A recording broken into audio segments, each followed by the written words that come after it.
पक्वान्नामध्ये तुमचे खूप खूप स्वागत आहे. तुम्हा सगळ्यांना दिवाळीच्या खूप खूप शुभेच्छा. उद्या आहे धनत्रयोदशी. तसं पाहता दिवाळीला आजपासूनच सुरुवात झालेली आहे आणि आणि माझ्या दिवाळीची सुरुवात मी केलेली आहे या एका गोड व्यंजनाने. ही मिठाई कशी बनवली हे आपण पाहूया. त्यासाठी मी घेतलेले आहेत 7 ते 8 बदाम आणि 7 ते 8 काजू. काजू आणि बदामाची आपल्याला पावडर काढून घ्यायची आहे आणि या ठिकाणी एका पॅन मध्ये 1 कप दूध घ्यायचं. मी या ठिकाणी 2 कप टाकलेलं दिसतं, पण हा हाफ कप असल्यामुळं मी 2 कप घेतलेला आहे. दूध साईचं घ्यायचं आणि नॉर्मल तापमानातलं घ्यायचं. एकदम थंड दूधही घ्यायचं नाही किंवा कोमट दूध देखील घ्यायचं नाही. साय असल्यास खूपच चांगलं, साय सुद्धा घालायची त्यामध्ये. आता या दुधामध्ये मी घालते मिल्क पावडर. ते 150 ग्राम घालायचं. दूध साधारण 180 ते 200 ml आहे. त्यासाठी 150 ग्राम मिल्क पावडर घालून घ्यायचं. ही मिठाई आपण मार्केटमधून जशी विकत आणतो त्याच पद्धतीनं बनते आणि चवीला देखील खूप छान आहे आणि शिवाय खूपच पटकन बनते. जास्त त्याला मेहनतही घ्यावी लागत नाही. आणि आता याला आपल्याला जसं गोड पाहिजे तशी साखर घालून घ्यायची. यामध्ये मी साखरेचं पावडर घेतलेलं आहे 3 टीस्पून. जास्त गोड हवं असल्यास अजून घालायची किंवा कमी पाहिजे असेल तर कमी घालायची. पण ही मिठाई दुकानाहून आणतो आपण तेव्हा याच गोडीची असते आणि माझ्याकडे हीच गोडी पाहिजे म्हणून मी 3 टीस्पून यामध्ये साखर घालून घेतलेली आहे. आता दुधामध्ये हे सगळं छानपैकी मिसळून घ्यायचं. गुठळ्या होण्याची शक्यता नाहीये. गुठळ्या केव्हा होतात? जेव्हा दूध कोमट असेल किंवा अतिशय थंड असेल त्यावेळेस गुठळ्या होतात. आणि या ठिकाणी पाहू शकता मस्त हे मिक्स झालेलं आहे. आता गॅस पेटवायचा आणि गॅसची फ्लेम एकदम लो ठेवायची आणि सतत हे जे बॅटर बनवलेलं आहे आपण दूध आणि मिल्क पावडरचं चमच्याने सतत हलवत राहायचं. आणि आता मी यामध्ये 1 चमचा साजूक तूप घातलेला आहे. या ठिकाणी सतत आपल्याला हलवतच राहावं लागतं कारण खाली चिकटण्याचे चान्सेस जास्त असतात. लो फ्लेम शिवाय थोडीशीही फ्लेम जास्त वाढवायची नाही.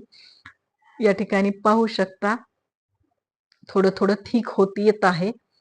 हे घट्ट होत नाही तेवढा वेळ आपल्याला त्याला चांगलं हलवत जायचंय. आणि या ठिकाणी पाहू शकता चांगलं घट्ट होत आलेलं आहे. 5 ते 6 मिनिटात ते घट्ट होतं. आणि आता आपण सुरुवातीला काजू आणि बदामाची जी काही पावडर ठेवली होती वाटून ती पावडर यामध्ये घालून घेतलेली आहे. आणि आता आपल्याला जसं थिक हवंय तसं थिक झालेलं आहे, घट्ट झालेलं आहे. बघा एवढं हलवून सुद्धा थोडंसं पॅनला चिकटल्याच गेलं. मग ते खरडून काढायचं नाही. त्यातला कडवटपणा आपल्या मिठाईमध्ये येतो. आणि आता गॅस बंद करून घ्यायचा. हा पॅन खाली घ्यायचा आणि सतत थोडा वेळ त्याला हलवून घ्यायचं. आणि आता यामध्ये आपल्याला अजून एक इन्ग्रेडियंट टाकायचा, तो म्हणजे हाफ कप डेसिकेटेड कोकोनट. आता हे एकजीव झालं की एक ताट घ्यायचं, त्याला थोडंसं तूप लावायचं. या ठिकाणी मी घेतलेला आहे चॉपिंग बोर्ड, त्याला थोडंसं तूप लावून घेतलेलं आहे. आणि यामध्ये हे जे आपलं बनलेला खवा आहे, मावा आहे तो टाकायचा आणि त्याला एक छानपैकी आकार द्यायचा. हाताला चटके बसत नाहीत. हे खूप कोमट झालेलं आहे. आपण सतत त्याला कोकोनट टाकून हे हलवत होतो यामुळे ते थंड झालेलं आहे. आणि आता मस्तपैकी याला चौकोनी मी केलेला आहे. सगळ्या बाजूंनी स्पॅच्युलाने या पद्धतीनं व्यवस्थित याला चौकोन आकार किंवा आयताचा आकार द्यायचा. या मिठाईला अजून देखणं बनवण्यासाठी यावर घालून घ्यायचे काही पिस्त्याचे काप. पिस्त्याचे काप घालणं ऑप्शनल आहे पण छान दिसतं. आणि ही मिठाई सेट होण्यासाठी फक्त 20 ते 25 मिनिटं फ्रीज मध्ये ठेवून द्यायची. आणि या ठिकाणी तुम्ही पाहू शकता ही मिठाई सेट झालेली आहे. आपल्याला हव्या असलेल्या आकारामध्ये मिठाईचे काप करून घ्यायचे. मी चौकोनी काप केलेले आहेत, पाहू शकता खूप मस्त झालेले आहेत. अगदी ओठाने खाता येईल एवढी सॉफ्ट आहे. व्हिडिओ आवडल्यास लाईकचा थंब द्या. अजूनही सात्विक पकवान चॅनल सबस्क्राईब केलं नसेल तर चॅनलला सबस्क्राईब करा, बेल आयकॉन दाबा, जेणेकरून नवनवीन व्हिडिओ पाहायला मिळतील.